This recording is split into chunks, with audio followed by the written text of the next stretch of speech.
Okay, so today I'm moving past lives, and you may have like dreamt of your past lives before, and that's okay. But some people think that they need tarot cards or dreams or meditation frequencies to actually remember their past lives or know a bit about their past lives, and I don't necessarily think that's true.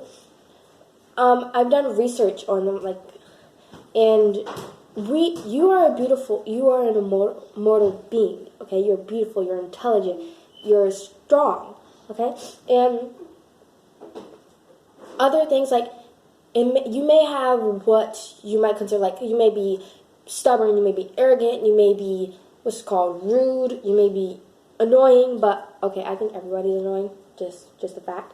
But you are still an immortal being. You are still intelligent. You're still all these wonderful things, and these other qualities don't make it any less wonderful.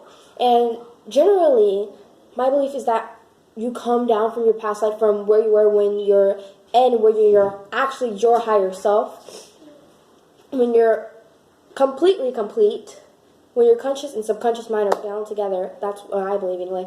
That you try and go down and work on some of the qualities that you feel you need to work on, okay? Or actually help or inspire other people to work on these qualities. And I think that the way to recognize your past life is by looking at your present, okay? You may have heard the term like the future isn't set in stone, okay?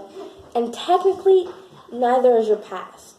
So I feel like if your future isn't set in stone, then who's to say that somehow along the journey you will go back and tweak the way your past lives have turned out. And also, I think that in past lives we fail to recognize that we're still us. Our souls were then, but that doesn't mean it's not us. So you know those habits that you have of pulling your hair or like biting your nails or just random weird habits. You probably had those in your past lives too. Okay? And you know that sense, that feeling that you get like a familiarity. You know what I mean?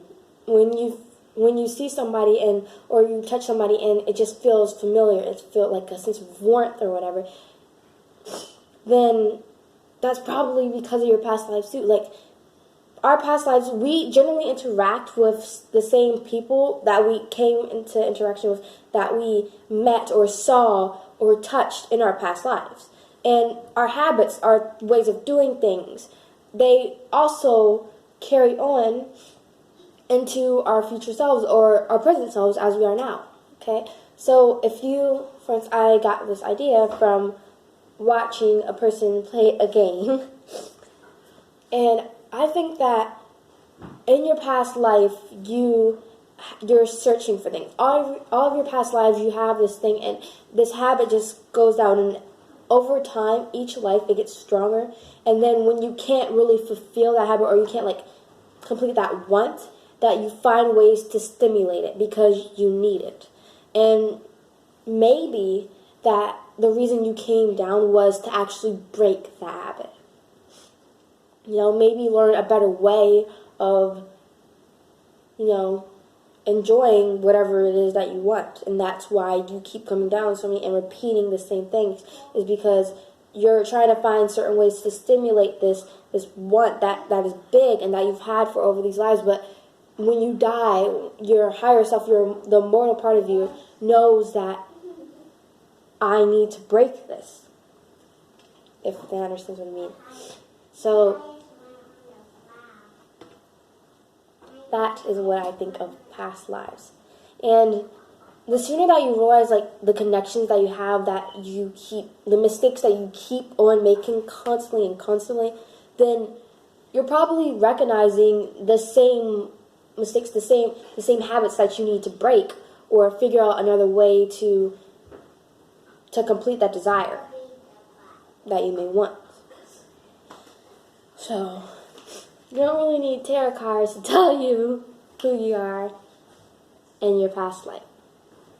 You can figure that out for yourself just by recognizing who you are in the present, okay, in the same habits, the same traits that you've had,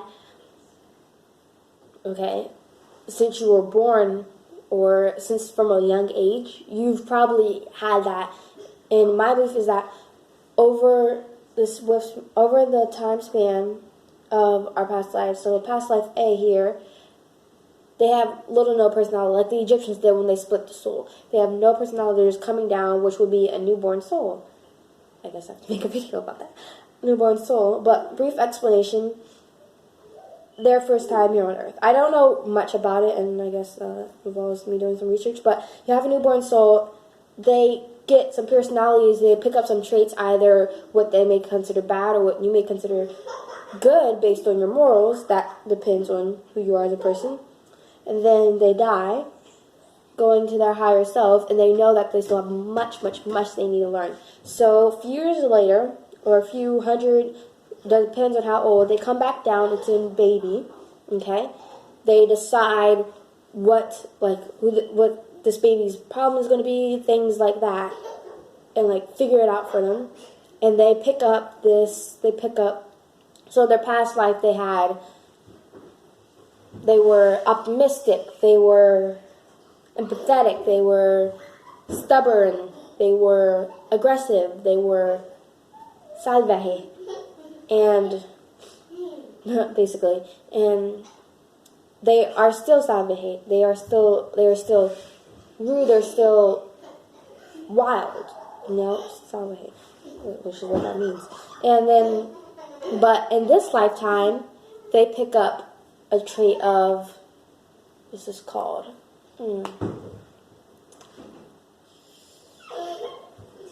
they're intense, they're high-strung, they become high-strung, okay? So you have wild and high-strung.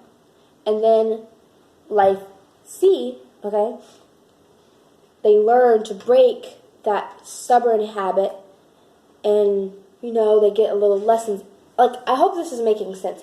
So each lifetime you either build, or you either progress, or you go back down, okay? And it depends on you. It depends on, ultimately, your higher self. My belief is that they don't completely have total control over what you learn, because generally a person can only be influenced if they allow themselves to be influenced. It doesn't matter it kind of matters how old you are, but that's most of the time the case. And when people don't really have their guard up, they're allowing themselves to be open to these negative influences or positive influences. It depends on your morals. It depends on who you are as a person, whether or not it's actually negative or positive. And that affects our lives, and that affects the course of action. And I think that our higher selves, we create multiple courses of action. I don't know if any of you have seen video games, and they show you, different paths that would have happened for different choices that you made. But, yeah. And I think it was, Detroit Being Human or something like that, one of those video games. You pick certain things that you picked affected the outcome, the complete and total outcome of it all. And it affected different paths. So if you made choice A, and then the other person made choice B, and you, that would have been, that straight, longer path. But if you made choice B and the other person made choice A, it would have been shorter to, your manifestation or whatnot. Whatever it is that you think the choice will lead to, there. And I feel like my belief is that our higher selves, when we're connected, when we're truly whole again, we make different scenarios, different options, and we get to choose the options considering it's our conscious minds, and we let ourselves take course of a path. And I feel like that this happens over and over again before you come down to your present self, who you are now. And some people repeat the same thing over and over again because of failing to choose a different choice, to make a different decision. So they keep, as a person that I know pretty well, they keep running into a wall and expecting the wall to move. Quote, somebody you know. And yeah, that's basically how past lives work. Well, that's what I believe past lives work. So, So, I hope that you learned something, and hope that you have a bright day. Thank you for watching. Buenos días.